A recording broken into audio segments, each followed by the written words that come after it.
Director SRT శ్రీమతి రాజలక్ష్మి గారిని మాట్లాడాల్సిన కోరుతున్నాం. Thank you sir, thank you very much.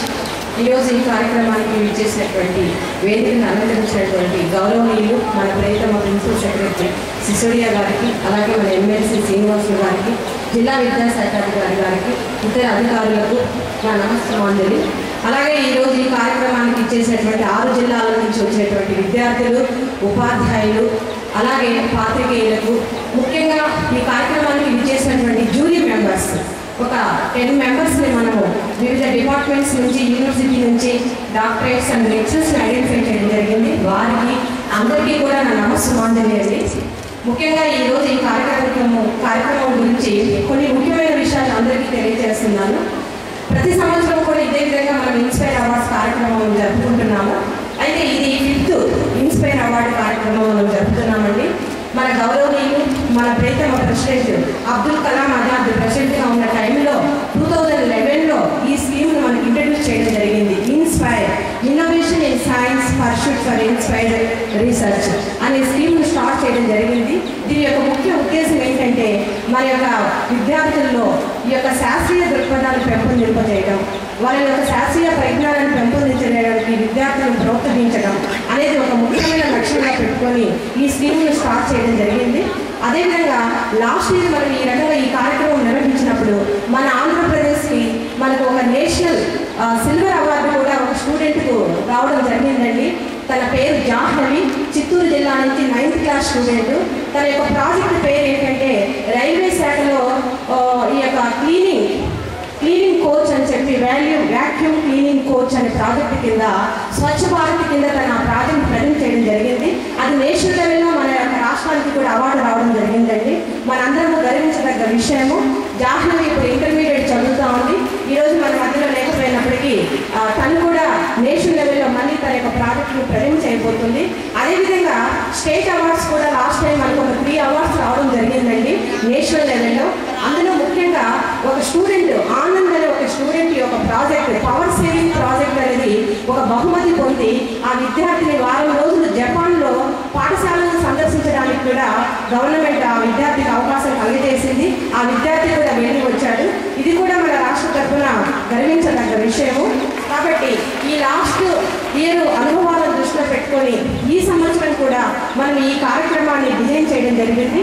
మనము 13 జిల్లాలని ఒకే చోట విద్యార్థులను ప్రదర్శింప చేయడం చాలా కష్టంగా భావించి 2 phases ఈ కార్యక్రమాన్ని డిజైన్ చేయడం జరిగిందండి. మనకు సెప్టెంబర్ 21, 22వ తేదీల్లో ఫస్ట్ ఫేజ్ కింద విజయవాడలో మనము 7 జిల్లాలకు ఈ యొక్క కార్యక్రమాన్ని నిర్వహించడం జరిగిందండి. అక్కడ మొత్తం 500 ప్రాజెక్ట్స్ ప్రదర్శించడం జరిగింది. అందులో దాదాపు ఒక 35 ప్రాజెక్ట్స్, అంటే మనకున్నటువంటి ఈ ప్రదర్శనలో 5% ప్రాజెక్ట్స్ని మనం నేషనల్ లెవెల్కి సెలెక్ట్ చేయడం జరుగుతుంది as per norms by government.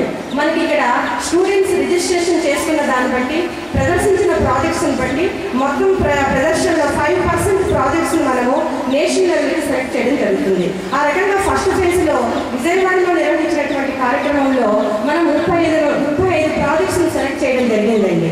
తర్వాత సెకండ్ ఫేజ్ కింద ఈరోజు ఈ 6 జిల్లాలు శ్రీకాకుళం, విజయనగరం, తర్వాత ఈస్ట్ గోదావరి, వెస్ట్ గోదావరి, తర్వాత ఈ 6 జిల్లాలకు మనం ఇక్కడ ఈరోజు ఈ కార్యక్రమాన్ని నిర్వహిస్తున్నాము. ఇందులో దాదాపు 300 మంది విద్యార్థులు పాల్గొంటున్నారు. దాదాపు 309 ప్రాజెక్ట్స్ని కూడా ప్రదర్శించబోతున్నారండి. ఈ 309 ప్రదర్శనలో మనము ఒక 5% చొప్పున ఒక 15 లేదా 16 ప్రాజెక్ట్స్ని మనం సెలెక్ట్ చేయబోతున్నాము. ఈ యొక్క ప్రదర్శన చాలా నిష్పక్షపాతంగా జరుగుతుంది. అందుకు ఒక 10 మంది జ్యూరీస్ని కూడా మేము ఐడెంటిఫై చేయడం జరిగింది. జిల్లా అధికారులు మాత్రమే. వాళ్ళందరూ physical science, biological science, chemistry, తర్వాత సోషల్ సైన్సెస్. ఇక్కడ not only science projects, social science projects, mathematics సంబంధించిన ప్రాజెక్ట్స్ కూడా ప్రదర్శిస్తున్నారండి. కాబట్టి అన్ని విభాగాలకు సంబంధించినటువంటి జ్యూరీస్ని ఇక్కడ ఐడెంటిఫై చేయడం జరిగింది. ఇక్కడ ఒక రౌండ్ కాకుండా 3 రౌండ్స్ ఆ యొక్క ప్రదర్శనను వీళ్ళందరూ జ్యూరీ మెంబర్స్ అందరూ సందర్శించి నిష్పక్షపాతంగా ఈ కార్యక్రమాన్ని ఒక 15 ప్రాజెక్ట్స్ను సెలెక్ట్ చేయడం జరుగుతుందండి. ఈ విధంగా సెలెక్ట్ చేసినటువంటి ఫస్ట్ ఫేజ్లో ఇక్కడ సెలెక్ట్ చేసినటువంటి నియర్లీ 50 ప్రాజెక్ట్స్ను మనం next month 6th to 7th IIT compound ఢిల్లీలో ప్రదర్శన జరగబోతుంది. నేషనల్ లెవెల్లో కూడా మనందరి విద్యార్థులు ఉపాధ్యాయులు ఆ యొక్క ప్రదర్శనకు హాజరవుతున్నారు. ఈ కార్యక్రమానికి సంబంధించినటువంటి ఈ యొక్క ముఖ్య వివరాలు మీకు ఈ విద్యార్థులందరూ కూడా తమ ప్రదర్శనలు చక్కగా జ్యూరీస్ వచ్చినప్పుడు మీ యొక్క బ్రీఫ్ నోట్ ఆ యొక్క మెయిన్ ఆబ్జెక్టివ్ ఏంటి ఆ ప్రాజెక్టు అది డైలీ లైఫ్ మీకు ఆల్రెడీ కొన్ని గైడ్లైన్స్ ఇవ్వడం జరిగింది. ప్రాజెక్ట్ అంటే ఎలా మీరు తయారు చేయాలా, గవర్నమెంట్ ఇచ్చే ప్రోత్సాహంతో పాటు ఫస్ట్ టైం ఈ సంవత్సరము విద్యార్థులందరికీ ఒక టెలికాన్ఫరెన్స్ నిర్వహించడం జరిగింది సార్. ఇంతకుముందు త్రూ సైన్స్ ఆఫీసర్స్ ద్వారా జిల్లాల్లో విద్యార్థులకు గైడ్లైన్స్ ఇవ్వడం జరిగేది. కానీ ఫస్ట్ టైం ఈ సంవత్సరము డైరెక్ట్గా విద్యార్థులందరినీ ఎవరైతే ఎగ్జిబిట్ చేయబోతున్నారో ఆ విద్యార్థులందరికీ ప్రాజెక్ట్స్ ఎలా తయారు చేయాలా, అసలు గవర్నమెంట్ ఇచ్చిన గైడ్లైన్స్ ఏంటి, ఎలాంటి మెటీరియల్ యూజ్ చేయాలా, ఈ విషయాలన్నీ కూడా ఒక మంచి ఎక్స్పర్ట్స్ తోటి లాస్ట్ ఇయర్ విన్ అయినటువంటి విద్యార్థుల యొక్క అనుభవాలతోటి ఒక టెలికాన్ఫరెన్స్ నిర్వహించడం జరిగింది. చాలా మంచి ప్రాజెక్ట్స్ను మన విజయవాడలో కూడా ప్రదర్శించడం జరిగింది. అదేవిధంగా ఇక్కడికి వచ్చినటువంటి విద్యార్థులందరూ కూడా మేము ఇచ్చిన గైడ్లైన్స్ అన్ని దృష్టిలో పెట్టుకొని ఉపాధ్యాయులు విద్యార్థులు మంచి ప్రదర్శన చేయబోతున్నారని ఆశిస్తున్నానండి. Thank you very much for giving this opportunity to all of us.